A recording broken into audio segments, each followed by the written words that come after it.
ভারতের বেকার তরুণদের তেলাপোকা বলে অপমান করার পর তরুণরা ব্যঙ্গ করে গড়ে তোলে ককরোচ জনতা পার্টি। মাত্র কয়েকদিন ইনস্টাগ্রামে দলটির ফলোয়ার সংখ্যা 2 কোটি ছড়িয়ে যায়, যা ক্ষমতাসীন দল বিজেপির চেয়েও বেশি।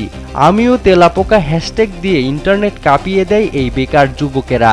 কিন্তু এত জনপ্রিয়তার মাঝে হঠাৎ বন্ধ করে দেয়া হলো ককরোচ জনতা পার্টির ওয়েবসাইট ও সোশ্যাল মিডিয়া পেজ।